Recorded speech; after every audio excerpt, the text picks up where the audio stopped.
እንግዲህ እንደ እግዚአብሔር አምላካችን መልካም ፈቃድ ለዛሬው ከኔ ጋራ የምንነጋገርበት እግዚአብሔርን አጋዥ እግዚአብሔርን ምስጢር ገላጭ አድርገን እንማማርበት የትምህርት ርዕስ የመጽሐፍ ቅዱስ ቃል ተገሃስ እኩይ ወግበር ሰናየ፣ ከክፉ ሽሽ መልካምንም አድርግ። እንግዲህ በዚችው በአማርኛዋ ቋንቋ ብቻ አንማማርም። እስኪ ተገሃስም እኩይ በሉ ሁላችሁ። ተገሃስም እኩይ በሉ። ወግበር ሰናየ። በዚህ ርዕስ ነው የምንነጋገረው። ከክፉ ሽሽ መልካምንም አድርግ። እንግዲህ ያው በቅድስት ኦርቶዶክሳዊት ተዋሕዶ ቤተክርስቲያናችን ስርዓተ አምልኮ በየቀኑ የምንዘምረው፣ በየቀኑ የምናመሰግንበት፣ በየቀኑ የምንሰማው ወንጌል በሚገባ ቀደምት አባቶቻችን መንፈስ ቅዱስ አግዟቸው አስቀምጠውልናል። የዛሬው የዕለተ ዓርብ ማለት ነው። ዛሬ የካቲት 20 ቀን በቅዳሴው ላይ ይሰበክ ዘንድ ቅድመ ወንጌል የሚሰበከው ምስባክ ማለት ነው የተሰራልን ምስባክ ነው። እንግዲህ ዲያቆኑ ያው በዜማ በምስጋና ያደርሰዋል። እኛ ደግሞ እንግዲህ እንማማርበታለን። በተለይም እንግዲህ ስርዓተ ግዝታዊው የስርዓተ አምልኮችን መመሪያ ቢሆንም ቅሉ እኛም ደግሞ የቤተክርስቲያን ልጆች እንደመሆናችን መጠን በስርዓተ ግዝታዊው መሰረት በየቀኑ የተቀመጠውን ብናነበው ለኛ ያው እንደሚታወቀው ምስጋና ነው፣ እናመሰግንበታለን፣ ለትምህርትም እንጠቀምበታለን። ስለዚህ በዚህ መሰረት የዚህ ዕለት ምስባክ ነው ማለት ነውና መዝሙረ ዳዊት መዝሙር 33 ቁጥር 14 ላይ ነው የምናገኘው ኃይለ ቃሉን። ከክፉ ሽሽ መልካምንም አድርግ ይልና ስሳ ለሰላም ይላል። ሰላምን ሻት ፈልጋት። እንግዲህ ፍሬ ሐሳቡ የሚጀምረው ቁጥር 11 ላይ ነው። ንዑ ደቂቄ ወስምዑኒ ፈሪሃ እግዚአብሔር እምሃርክሙ። ልጆቼ ኑ። ማንን መፍራት አስተምራቸዋለሁ? እግዚአብሔርን መፍራት አስተምራቸዋለሁ ብሎ ነው የሚጀምረው ቅዱስ ዳዊት ማለት ነው። ከዚያ በኋላ መኑ ውእቱ ብእሲ ዘይፈቅድ ኀየወ ወይፈቅድ ይርአይ መዋዕለ ሰናያተ። ኖ በጎ የሆነውን ዘመን ማየት የሚሻ የሚፈልግ ማን ነው ካለ በኋላ ወደዚያ ዘመን መድረስ የሚፈልገው ሰው ደግሞ በየት መንገድ መሄድና መራመድ እንደሚገባው ምን ማድረግ እንደሚገባው ሲገልጽ ክልአ ልሳነከ እምእኩይ፣ አንደበትህን ከምን ከልክል? ከክፉ ከልክል፣ ከንፈሮችም ደግሞ ሽንገላን እንዳይናገሩ ከልክል ይልና ጠቅለል ሲያደርገው ተገሃስ እምእኩይ፣ ከክፉ ሽሽ ይላል። ከምን ሽሽ ይላል? ከክፉ ሽሽ ይላል። እንግዲህ ያለንበት ያው እንደምታውቁት የጾም ወቅት ነው። ሁለተኛው ሳምንት ላይ ነው የምንገኘው። በተለይም በዚህ በመዋዕለ ጾሙ እንደው ከጥሉላቱ ምግብ ተከልክሎ መዋል ብቻ ሳይሆን ይሄ ተገሃስ እምእኩይ የሚለው የቅዱስ ያሬድ ምክር ስለ ጾም የሚናገረው ነገር የሚተረጎምበት ቃል ነው። ቅዱስ ያሬድ በዚህ ወቅት ላይ በተለይ ጾመ ድጓው በምልአትና በስፋት የሚደርስበት ነው። የዳዊት መዝሙርም ከጾመ ድጓው ጋር አንድ ላይ እየተሰናሰለ ስብሐተ እግዚአብሔር ምስጋና የሚደርስበት ወቅት ነው። ከምን ጊዜውም በላይ በዚህ ወቅት የዳዊት መዝሙር በቤተ ክርስቲያን በከፍተኛ ደረጃ አገልግሎት ላይ ይውላል። ሊቃውንቱ ሌሊት ተነስተው እስከ ቅዳሴ መግቢያ ድረስ ከጾመ ድጓው ጋር እያስተዛዘሉ የሚያዜሙት ዜማ የሚያደርሱት ስብሐተ እግዚአብሔር መዝሙረ ዳዊት ነው። የቅዱስ ዳዊት በረከቱ ረድኤቱ ሀብቱ በሁላችን ላይ ይደርብን። ስለዚህ መልካም ነው አጋጣሚው። እንግዲህ ተግሃስም እኩይ የቅዱስ ያሬድ ምክር ሐሳብ ስለ ጾም የሰጠው የሚተረጎምበት ነው ያልኳችሁ። ለምሳሌ ያህል ይጹም አይን ይላል። ምን ይጹም ይላል? አይን ምን ይበል ይላል? ይጹም ይላል። ምን ከማየት ክፉ ነገር እንረዳዳ። ምን ክፉ ነገር ከማየት ተግሃስም እኩይ ማለት እዚህ ውስጥ ማስገባት ነው። አጠቃላይ ያሉትን ነገሮች ማለት ነው። አይን ክፉ ከማየት ምን ይበል ይከልከል ሲል ቅዱስ ያሬድ ነው። የቅዱስ ያሬድ ቃል በዳዊት መዝሙር ይተረጎማል ማለት ነው። ይጹም ልሳን አንደበትም ይጹም ይላል። አንደበትም ይጹም ምን ከማድረግ ክፉ ከመናገር ማለት ነው። ይጹም አይን ይጹም ልሳን እዝንን ይጹም አንደበትም ደግሞ ይጹም ይላል። ይቅርታ እዝንን ይጹም ጆሮም ይጹም ይላል። ምን ከማድረግ ክፉ ከመስማት ማለት። ተግሃስም እኩይ ማለት እንግዲህ አንደኛው እንደያዝነው ስርዓተ ጾም እንደው ከሚበላው ከሚጠጣው ብቻ ራስን ወስኖ ገቶ መዋል ሳይሆን መጾም የሚገባቸው ነገሮች አንደበት ክፉ ከመናገር፣ ጆሮ ክፉ ከመስማት፣ አይን ክፉ ከማየት ይጹም የሚለው ቃል አሁን ባነሳሁላችሁ የትምህርት ርዕስ አማካኝነት ይተረጎማል ማለት ነው። ክፋት ምንድን ነው የሚለውን ነገር ስንመለከት እንግዲህ ክፋት ያው የሰውን ልጅ ሊጎዳ የሚችል ነገር ሊያሳዝን የሚችል ነገር ሁሉ ምንድን ነው? ክፋት ነው። ክፋት መቼ ገባ? ያው እንደምታውቁት እንግዲህ በሰው ልጅ ስህተት አማካኝነት ያው ኃጢአት ወደ ዓለም ገባ ነው የሚለው። ክፋት የኃጢአት ጓዝ ነው። ክፋት የምን ጓዝ ነው? የኃጢአት ጓዝ ነው። የስህተት ጓዝ ነው። ውጤት ነው ማለት ነው። እንግዲህ ወደ ዓለም ገባ ሲባል ምናልባት ክፋት ወደ ዓለም ገባ ሲባል ወደ ባህሩ፣ ወደ ተራራው፣ ወደ ሸንተረሩ፣ ወደ ወንዙ፣ ወደ ከተማው ማለት አይደለም። ትልቁ የክፋት ከተማው የሰው ህሊና ነው። የሰው ምንድን ነው? የሰው ምንድን ነው? የክፋት ማረፊያው ምንድን ነው? ምናልባት እንግዲህ ከሰው ልጅ ክፋት የተነሳ የከፉ ነገሮች ሊኖሩ ይችላሉ። የጠፉ ነገሮች ሊኖሩ ይችላሉ። ለበጎ ነገር ሆነው ተፈጥረው ሳለ አንዳንድ ጊዜ ከሰው ክፋት የተነሳ ለቅጣት የሚሆኑ ነገሮች አሉ። እንግዲህ እንደሚታወቀው የሰው ልጅ ከአራቱ ባህርያተ ሥጋ እንደተፈጠረ ይሄ የምን ጊዜም የዘወትር ትምህርታችን ነው። በውስጣችን እሳት አለ፣ በውስጣችን ውሃው አለ፣ በውስጣችን መሬትነቱ አለ፣ በውስጣችን ነፋስነቱ አለ። ይሄ እነዚሁኑ መልሶ እግዚአብሔር ደግሞ እነዚሁኑ ምግብ አድርጎ ያኖረናል። ሰው እንግዲህ ሙቀት ካጣ አስቸጋሪ ነው። የመሞት ምልክቱ ምንድን ነው? መቀዝቀዝ አይደል ነው? አይደለም። ስለ ቀዘቀዘ ሁሉ ይሞታል ባይባልም እንደው ሰው ትንሽ ሊያሲል ቀዝቀዝ ሲል በቃ ሊሄድ ነው እንላለን። አልጋ ላይ ሲውል አይደለ? ያው አንዳንድ ጊዜ እንግዲህ እንደ እግዚአብሔር ወመን ይፈቀደ ይላል ቅዱስ ጳውሎስ እዚህ ሮሜ 9 ቁጥር 22 ላይ ወመን ይፈቀደ እግዚአብሔር ያርኢ መቅሰፍተ ኃይሉ ያመጽ መላእክተ መዓቱ እለድለዋለ አማስኖ አርዮ ትዕግስቶ። እግዚአብሔር ነው የሚለው ታግሶ ከሃሊነቱን አምላክነቱን ለመግለጥ ከወደደ የቅጣት መላእክቱን ይልካል ይላልና ይሄ ሰፊ ትርጓሜ ያለው ግን ካነሳሁት ርዕስ አንጻር የቅጣት መላእክቱ የሚላቸው ለምህረት የምንጠቀምባቸው፣ ለአገልግሎት የምንጠቀምባቸው፣ በውስጣችን የምንጠቀምባቸው አንዳንድ ጊዜ ለምን ይሆናሉ ማለት ነው?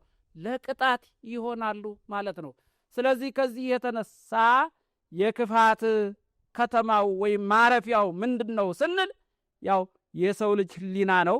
ይህንን ያው አምላካችን ክርስቶስን በመዋዕለ ሥጋዌው በሐዲስ ኪዳን በዚህ በቅዱስ ማቴዎስ ወንጌል ምዕራፍ 12 ቁጥር 36 ጀምራችሁ ስታነቡ በተለይ ወደ ኋላ እማኮ ግበሩ ዕፀ ሰናይ ወፍሬሁኒ ሰናይ፣ መልካም ዛፍ ነን በሉ መልካም ፍሬ አፍሩ ይላል።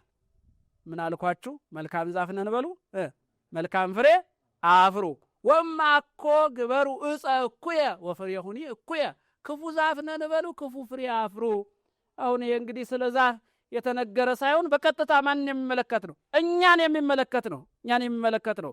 ስለዚህ እንዲህ ካለ በኋላ ሄር ብእሲ ምሰናይ መዝገለ በልቡ ያወጣ ለሰናይት መልካም ሰው ደግ ሰው ከመልካም ልቡ የልቡ መዝገብ መልካም ነገርን አውጥቶ ይናገራል። ወእኩይ ሰብእሲ ያወጣ ለኪት ነው ያወጣ ለኪ ክፉ ሰው ደግሞ ከልቡ ከክፉ ልቡ የልቡ መዝገብ ክፉ ነገርን አውጥቶ ምን ይላል ማለት ነው ይናገራል ነው የሚለው። ስለዚህ እንግዲህ የክፋት መዝገቡ የክፋት ማረፊያው የክፋት ከተማው እኛ እንደሆንን ቅዱስ መጽሐፍ ከነገረን ቅዱስ ዳዊት ደግሞ ምን ይላል? ተገሃስ እምእኩይ ከክፉ ሽሽ መልካምንም አድርግ በማለት ነው የሚነግረን ማለት ነው። እንግዲህ ክፋትን ሽሽ ሲል ምናልባት በዚህ ዓለም ላይ ለሰው ልጆች የሚያስፈሩ ግሩማን የሆኑ አራዊት አሉ። አንበሳ አለ። ዘርዘረን አንጨርሰውም። በተለይ ለከተማ ልጅ ብዙም ወደዚያ መግባቱ ከባድ ነውና እንዳደነግጡብኝ በማለት ነውና እንግዲህ ከክፉ ሽሽ ሲል እንደው ገዝፎ አካል ገዝቶ የሚቧጠጥ ወይም የሚባላ መስሎ የሚመጣ ሆኖ ሳይሆን ክፋትን እንግዲህ የሰው ልጅ ላይ ጥቃት የሚያደርሰው ክፋት በልቡ ላይ ሲነግስ ነው፣ ሲሰለጥን ነው። አንዳንድ ጊዜ ክፋት የሚገርማችሁ ነገር እግዚአብሔርን መስለን ባሪያ እግዚአብሔር ተፈጥረን ሳለን እነሆ ከእንስሳት በታች የሚያሳንሰን ጠባይ ነው ክፋት ማለት ነው። ይሄ ነው ሰብእሰ እንዘ ክቡር ውእቱ ኢያእመረ ሰው ክቡር ሆኖ ተፈጥሮ ሳለ ምኑን አላወቀም ክብሩን አላወቀም ነው የሚለው።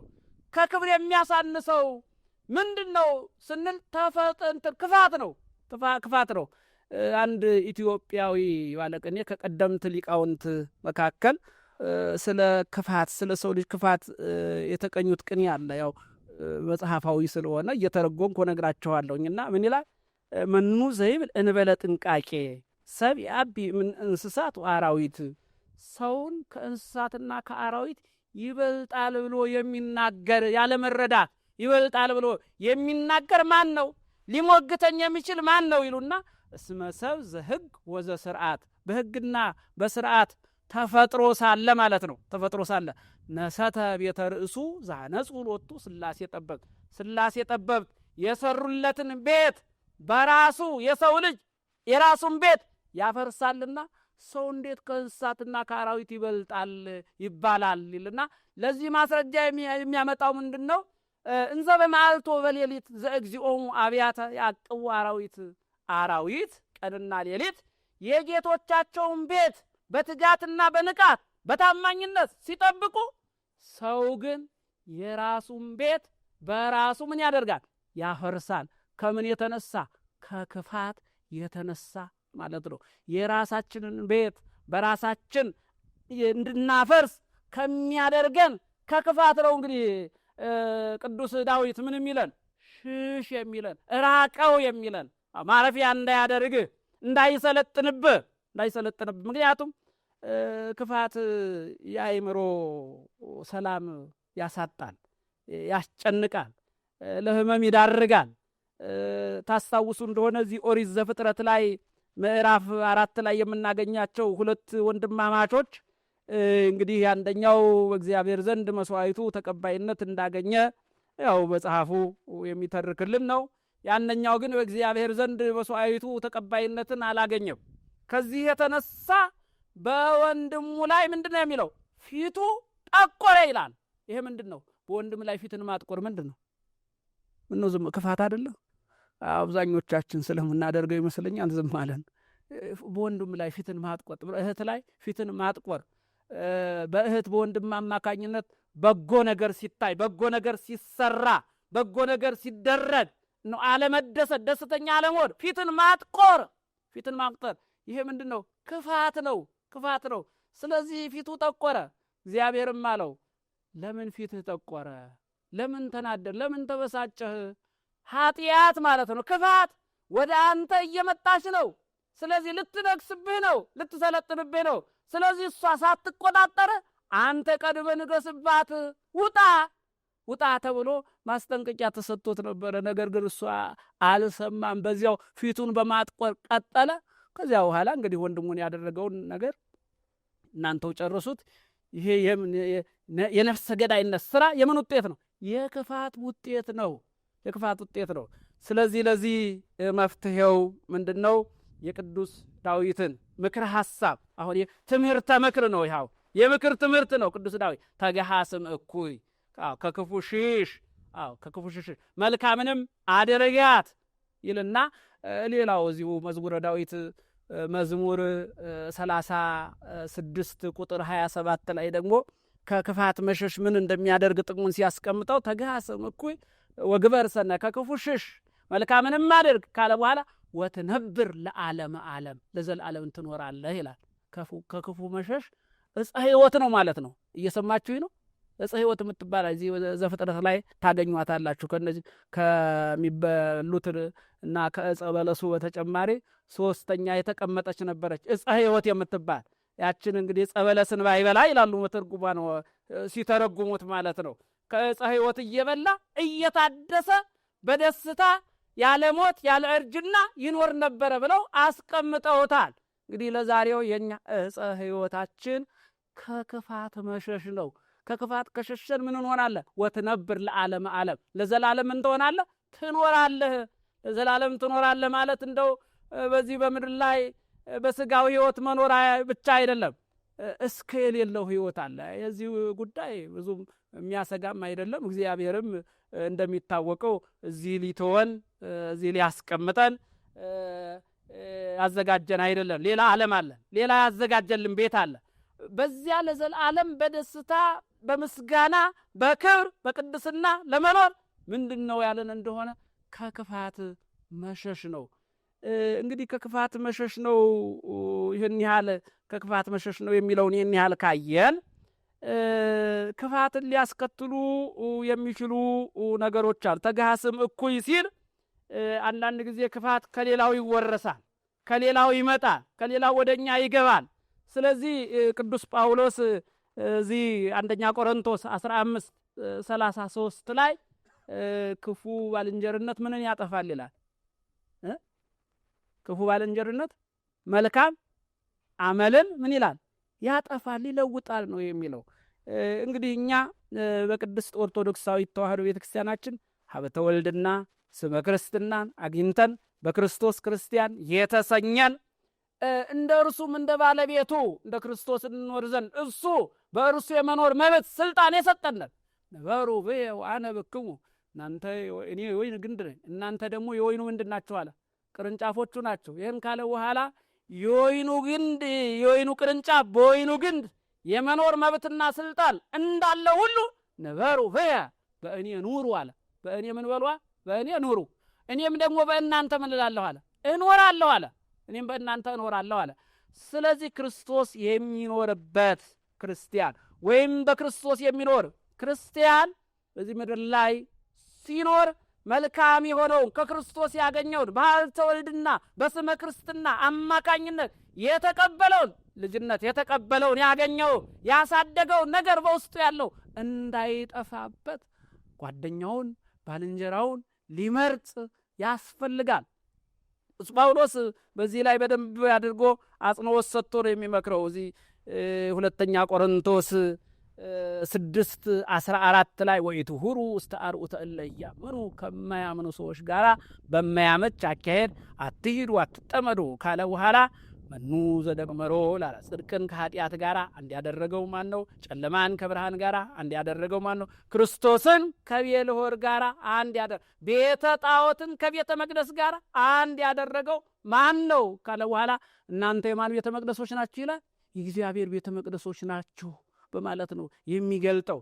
ስለዚህ ከክርስቶስ ያገኘነው መልካምነት በጎነት የተቀበልነው ከወይኑ ግንድ የወሰድነው ሕይወት እንዳይበላሽ ክፋት እንዳያጠፋው እነሆ ራስን መጠበቅ ያስፈልጋል። ይሄ ማለት ክፉ የሆነውን ሁሉ እንደ አውሬ መሸሽ መራቅ ማለት ሳይሆን ክፋቱን መሸሽ ነው። ክፉን ሰው ግን ወደ በጎነት ወደ መልካምነት መለወጥ ማምጣት በጎ ከሆነ ክርስቲያን መልካም ከሆነ ክርስቲያን ይጠበቃል። እዚህ ኅዳር 13 ላይ በመጽሐፈ ስንክሳሩ የሚተረክ አንድ አስተማሪ ሆነ ታሪክ አለ። የአስከናፍር ታሪክ። ባለሀብት ነው፣ ባለጸጋ ነው። እንግዲህ ባለሀብትነቱን ያወቁ ሽፍቶች ወደ 12 ሆነው ወደ ቤቱ ጎራ አሉ ነው የሚለው። ለዝርፊያ ለቅሚያ ሾተላቸውን ደብቀው ማለት ሰይፋቸውን ደብቀው። ከዚህ በኋላ እሱ ግን እንግዲህ ተቀበላቸው ይላል በክብር። እግራቸውንም አጠባቸው ነው የሚለው። ከዚያ በኋላ ይህንን ሲያደርግ እነሱ ይደነቁ ነበር ይላል። ይደነቁ ነበር ነው የሚለውና እንደው እንግዲህ በእውነት ከእናንተ መካከል ጌታ ማን ነው? ክርስቶስ ማን ነው? በእሱ ተመስላችሁ ቤት የገባችሁልኝ ብሎ በጭራሽ እግራቸውን እጣቢ ሁሉ አንስቶ የታመመ ልጁን ቢያጠጣው ተፈወሰ ነው የሚለው፣ ዳነ ነው የሚለው። ታዲያ ከዚህ የተነሳ እንግዲህ ሽፍቶቹ ተደነቁ፣ ተገረሙ። ከዚያ በኋላ እንግዲህ የወሰዱት እርምጃ ምንድን ነው? ማንነታቸውን መግለጥ ነው። እኛ የመጣ ነው ዛሬ እኛ ሽፍቶች ነን፣ ቀማኞች ነን። የመጡት እዚህ ሰው ቤት በምንድን ነው? በክፋት ነው፣ ለመቀማት ነው፣ ለመስረቅ ነው፣ ለመግደል ነው። ነገር ግን የዚህ ባለጸጋ ጠባይ በበጎ መቀበል ሰዎችን ወደ ምን አመጣቸው ማለት ነው? ወደ በጎነት፣ እርሱ ወደሚያምነው አምላክ ማመን፣ ወደ መልካምነት፣ ወደ ሃይማኖት፣ ወደ ምግባር እንዳመጣቸው እዚህ መጽሐፈ ስንክሳሩ ላይ ተጽፎ እናገኘዋለንና ወኩሉ ዘተጽፈ ሁሉ የተጻፈው እኛ ልንመከርበት ልንገሰጽበት ስለሆነ ከክፉ ሲል አይ እንደው ገሌ ክፉ ነው እንደው በሰማነው ወሬ ደንግጠን ፈርተን እንደው ክፉ ነው ብለን ማራን፣ መሸሽ፣ አለመቅረብ፣ ማወገዝ፣ በክፉ ማየት ሳናስበው ከክፉ ሽሽ ወደሚለው እንደገና ወደ ክፋት እንገባለን ማለት ነው። ነገር ግን ክፉ የሆነውን ሰው በበጎነት መለወጥ፣ በጨውነት ማጣፈጥ። ለምክንያቱም አንትሙ ውእቱ ፄው ለምድር አይደል? ይሄ እኮ ለሐዋርያት ብቻ እኮ አይደለም የተሰጠው። እናንተ የምድር ምንድናችሁ ይላል? ጨው ናችሁ። እናንተ የዓለም ምንድናችሁ? ብርሃን ናችሁ ይላል። ስለዚህ በክፋት ጨለማ ውስጥ ያለውን ብርሃን ሆኖ ማውጣት፣ በክፋት ጨለማ ውስጥ አልጫ የሆነውን ማጣፈጥ ከእኔና ከእናንተ ከእግረ አትሮንስ ስር ቁጭ ብለን ወንጌል ከምንማረው ይጠበቃል ማለት ነው። ሌላው እንግዲህ ያው መቼም የበጎነት መገለጫ ቦታ አለው፣ የክፋትም መገለጫ ቦታ አለው። ስፍራዎቻችንን መቃኘት አንዳንድ ጊዜ ክፋቱ ከነገሰ ጨርሶ እንዳይወስደን እንዳይበላን ቶሎ ብሎ ክፉ የሆነውን ነገር ከማየት፣ ክፉ የሆነውን ነገር ከመስማት፣ ክፉ የሆነውን ነገር ከማድረግ ፈጥኖ መውጣት ያስፈልጋል።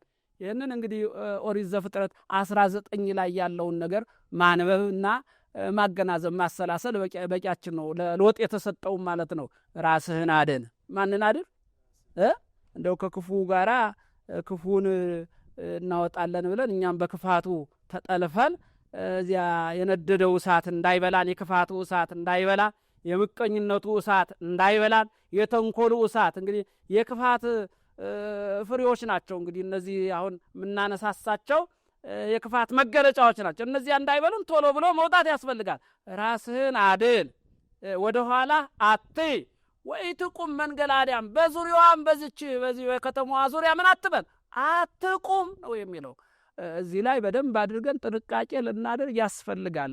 ከወጣን ከተጠራን ከተመረጥን አይቀር በእውነት ዓይንን ክፉ ከማየት፣ ጆሮን ክፉ ከመስማት፣ አንደበትን ክፉ እንዲናገር ከማድረግ መከልከልና መጠበቅ ይሄ ከእኛ ከክርስቶስ ከቅድስት ኦርቶዶክሳዊት ተዋሕዶ የቤተ ክርስቲያን ልጆች ይጠበቃል ማለት ነው እና ስለዚህ ከክፉ ሽሽ ተግሃስ እምኩይ ወግበር ሰናየ። ከክፉ ሽሽ ጾመ ድጓውም ይህንኑ የቅዱስ ዳዊትን መዝሙር ያነሳና በዜማ በደንብ አድርጎ ያሳምረዋል። አራራይ ዜማ ነው። እኔ ትንሽ ለዜማው ብዙ እንትን አይደለሁምና እንዳደነግጡ አላዜማው ግን በጣም ያምራል። ይገርማል።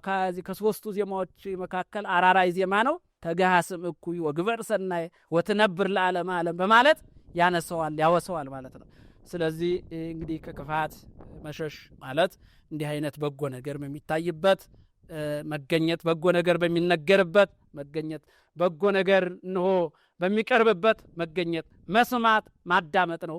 ታዲያ እሱ ልዑል አምላካችን እግዚአብሔር በበጎ ቦታ ለሚገኙ፣ በጎን ነገር ለሚናገሩ፣ በጎ ነገርን ለሚከተሉ ቦታና ስፍራ ምስጋናና ክብር አለውና ይህንን የያዝነው ከክፉ ሸሽተን የምናመልጥበት፣ ይሄ እንግዲህ ጉባኤ ከክፉ ሸሽተን የምናመልጥበት ነውና በዚህ ከክፉ ሸሽተን በምናመልጥበት በዚህ ቅዱስ ጉባኤ ላይ እየተገኘን በጎ ምስጋና በጎ ዝማሬ እያቀረብን እንግዲህ ከበጎቹ ቅዱሳን ጻድቃን ጋር አብረን በህብረት ለማመስገን እንድንበቃ የእርሱ ቸርነት የእናቱ አማላጅነት አይለየን አይለያችሁ።